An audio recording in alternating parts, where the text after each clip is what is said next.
బోన్లో నిలబడి ఉన్నారు. సో న్యాయమూర్తి ముందు తల వంచుకుని చేతులు కట్టుకుని నిలబడి ఉన్నారు. ఇక్కడ నేను హీరోనంటే కుదరదు, నేను పుష్ప సినిమా తీశాను, నా సినిమా 1200 కోట్లు వచ్చాయంటే కుదరదు, నేను తగ్గేది లేని డైలాగులు చెప్తే కుదరదు. ఇక్కడ అందరూ చట్టం ముందు అందరూ కూడా సమానమే. అది అల్లు అర్జున్ అయినా ఇంకొకరైనా ఎవరైనా సరే. ఇప్పుడు ఒక కేసులో నిందితుడిగా కోర్టుకు వచ్చారు కాబట్టి సాధారణ నిందితుల మాదిరిగానే, అది చిల్లర దొంగతనం కేసులో వచ్చిన నిందితుడైనా, మర్డర్ కేసులో వచ్చిన నిందితుడైనా, ఆర్థిక నేరం కేసులో వచ్చిన నిందితుడైనా, మహిళా మృతి కేసులో వచ్చిన అల్లు అర్జున్ అయినా ఎవరైనా సరే జడ్జి ముందు బోన్లో నిలబడాల్సింది ఉండే, 2 చేతులు కట్టుకుని నిలబడాల్సింది. నేను హీరోని కాబట్టి కూర్చుంటానంటే కుదరదు. ఒక్కసారి ఆ పిక్చరైజేషన్ చేసుకోండి. అక్కడ ఆ కుర్చీలో జడ్జి న్యాయమూర్తి కూర్చుని ఉంటారు.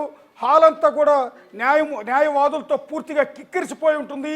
Allu Arjun case celebrity case కాబట్టి ఆ కోర్టు హాలు ప్రాంగణం అంతా కూడా జూనియర్ సీనియర్ లాయర్లతో పూర్తిగా కిక్కిరిసిపోయి ఉంది. అల్లు అర్జున్ సాధారణంగా రెగ్యులర్గా ఏ నిందితులనైతే ఎవరైతే ఎక్కడైతే బోన్లో నిలబడతారో అదే బోన్లో అల్లు అర్జున్ని నిలబెట్టారు. చేతులు కట్టుకుని తల వంచుకుని న్యాయమూర్తి ముందు టెన్షన్తో నిలబడి ఉన్న అల్లు అర్జున్ని మీరు ఒకసారి ఊహించుకోవచ్చు.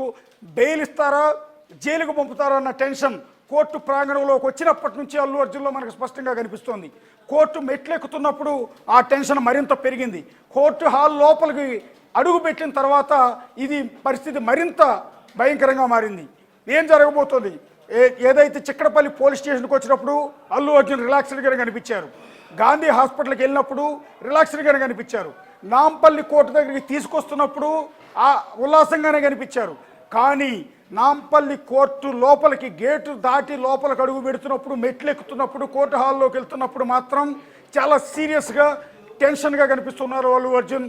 ఇప్పుడు ఒక నిందితుడి మాదిరిగా, సాధారణంగా ఎవరు ఏ తప్పు చేసిన నిందితులైన కోర్టుకు తీసుకొచ్చినప్పుడు బోన్లో నించోబెడతారు కదా, అదే బోన్లో చేతులు కట్టుకుని తలంచుకుని న్యాయమూర్తి ముందు వైపు ధీనంగా, ఆర్ద్రంగా, బాధగా ఎదురు చూసే సిచ్యువేషన్ వస్తుందని సూపర్ స్టార్ అల్లు అర్జున్ బహుశా కల్లో కూడా అనుకుని ఉన్నాడు. తన సినిమాల్లో అరెస్ట్ అయి ఉంటాడు కానీ రియల్ లైఫ్లో అరెస్ట్ అవుతానని, ఈ విధంగా నాంపల్లి కోర్టు గేటు దాటి మెట్లెక్కాల్సి వస్తున్న పరిస్థితి వస్తుందని, బోల్లో నిలబడతానని, ఈ విధంగా చేతులు కట్టుకుని తలంచుకుని న్యాయమూర్తి వైపు ధీనంగా చూడాల్సిన పరిస్థితి వస్తుందని బహుశా అల్లు అర్జున్ ఎప్పుడు కూడా అనుకుని ఉన్నాడు. అతను హిస్టరీలో ఎప్పుడు కూడా అనుకుని ఉన్నాడు. బహుశా 40 ఏళ్ళు ఉంటాయి, 42 ఏళ్ళు ఉంటాయేమో. ఈ 42 ఏళ్ల వయసులో ఈ విధంగా ఒక మహిళ మృతి కేసులో, ఒక చావు కేసులో ఈరోజు నిందితుడిగా న్యాయమూర్తి ముందు బోనెక్కుతానని, ఈ విధంగా తలంచుకుని నిలబడాల్సిన పరిస్థితి వస్తుందని, బెయిల్ వస్తుందా, జైలుకి వెళ్లాల్సి వస్తుందానని టెన్షన్తో, బాధతో నిలబడాల్సిన పరిస్థితి వస్తుందని కల్లో కూడా అల్లు అర్జున్ అనుకుని ఉన్నాడు. బహుశా అదే రకమైన సిచ్యువేషన్ ఇప్పుడు ఫేస్ చేస్తున్నాడు. అల్లు అర్జున్ ఫ్యామిలీలో అదే రకమైన టెన్షన్ కనిపిస్తోంది. ఆయన భార్య స్నేహారెడ్డి జూబ్లీహిల్స్లో ఉన్న ఇంట్లో ఉన్నారు. బహుశా ఆవిడ కన్నీళ్లు పెట్టుకుంటూ ఉన్నారు తన భర్తకి ఏమైందోనని. నిన్న మొన్నటిదాకా తన భర్త నటించిన సినిమా సూపర్ హిట్ అయి దేశవ్యాప్తంగా, ప్రపంచవ్యాప్తంగా రికార్డులు సృష్టించి 1200 కోట్లకు పైగా వసూలు చేసిందన్న ఆనందం ఆవిరైపోయింది. ఒక మహిళ చావు కేసులో ఇవాళ అల్లు అర్జున్ పోలీస్ స్టేషన్కి వెళ్ళారు, తర్వాత హాస్పిటల్కి వెళ్ళారు, కోర్టుకు వెళ్ళారు. సో తన భర్త ఒకవేళ జైలుకి వెళ్లాల్సిన పరిస్థితి వస్తే ఏంటి అని ఆయన భార్య స్నేహారెడ్డి బాధతో, దిగులతో, కన్నీటితో, ఆవేదనతో తన ఇంట్లో కూర్చుని ఉన్నారు. ప్రస్తుతం ఆమెను ఓదార్చడానికి, మేమున్నామన్న భరోసా ఇవ్వడానికి చిరంజీవి, నాగబాబు, సురేఖ వీళ్ళందరూ కూడా ప్రస్తుతం ఆమె ఇంటి దగ్గరికి చేరుకున్నారు. ఎవరైతే స్నేహారెడ్డిని ఓదారుస్తూ ఉన్నారు. నిన్న మొన్నటి వరకు నవ్వుతూ గడిపిన ఫ్యామిలీ ఇవాళ బాధతో, దిగులతో కూర్చుని కన్నీళ్లు పెట్టుకునే పరిస్థితి వచ్చింది. ఒక స్టార్ హీరో తన భర్త కనుక జైలుకి వెళ్తే తన పిల్లల పరిస్థితి ఏంటి? సో రెగ్యులర్గా తండ్రితో అల్లు అర్జున్ పిల్లలిద్దరూ కూడా చాలా ఉల్లాసంగా కనిపిస్తుంటారు. ఎప్పుడూ కూడా వాళ్ళతో అల్లు అర్జున్ ఆడుకుంటూ ఉంటారు. ఒకవేళ తండ్రి జైలుకి వెళ్తే ఆ పిల్లల పరిస్థితి ఏంటి? పిల్లలు ఎంత టెన్షన్ పడుతుంటారు, పిల్లలు ఏడుస్తుంటారు, నాన్న చూపించమని, నాన్న ఎక్కడికి వెళ్ళాడని. ఆ పిల్లలు కనుక అడిగితే ఆ తల్లి ఏం చెప్పాలి? షూటింగ్లో ఉన్నాడని చెప్పాలా?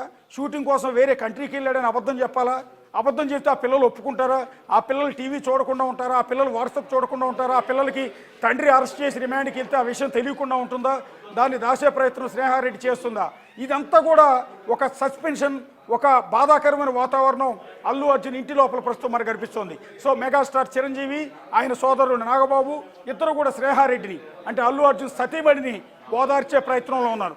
ఇక అల్లు అరవింద్ అదే టెన్షన్లో ఉన్నారు. తన కొడుకు చాలా చిన్న సినిమా నుంచి, గంగోత్రి లాంటి ఒక చిన్న సినిమా నుంచి ఈరోజు ఆల్ ఇండియా సూపర్ స్టార్ అయ్యే రేంజ్కి ఎదిగాడు. 1200 కోట్లకు పైగా బడ్జెట్ వసూలు చేసే సినిమాలో నటించాడు.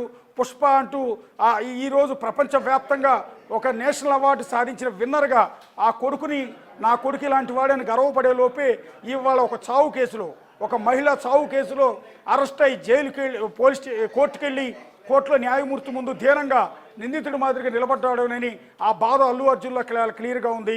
తాను బిడ్డనిచ్చి పెళ్లి చేసిన తన అల్లుడు ఈ విధంగా కోర్టు బోన్లో నిలబడ్డాడని ఆయన మామ చంద్రశేఖర్ రెడ్డి కూడా అదే రకమైన ఆవేదనలో ఉన్నారు. ఇక అల్లు అర్జున్ ఫ్యాన్స్ కూడా అదే రకంగా చాలా చోట్ల కన్నీళ్లు పెడుతున్నారు, వేదన వ్యక్తం చేస్తున్నారు. తమ ఆరాధ్యం, తమ ప్రాణప్రదంగా భావించే హీరో ఈ విధంగా అరెస్ట్ అయ్యాడు, ఈ విధంగా కోర్టు మెట్లెక్కాడు, జైలుకి వెళ్తాడా, బెయిల్ వస్తుందని ఆ దేశంలో ఉన్న అల్లు అర్జున్ ఫ్యాన్స్ అంతా కూడా టెన్షన్గా ఎదురు చూస్తున్నారు. ఎందుకంటే అల్లు అర్జున్కి తెలుగులో కంటే కూడా మలయాళంలో విపరీతమైన ఫ్యాన్స్ ఉన్నారు, ఆయన కోసం ప్రాణం ఇచ్చే ఫ్యాన్స్ ఉన్నారు. నార్త్లో విపరీతమైన క్రేజ్ ఉంది. వాళ్ళందరూ ఉదయం నుంచి కూడా టీవీలకు అతుక్కుపోయి ఉన్నారు అల్లు అర్జున్కి ఏం జరుగుతుందని. సో మరి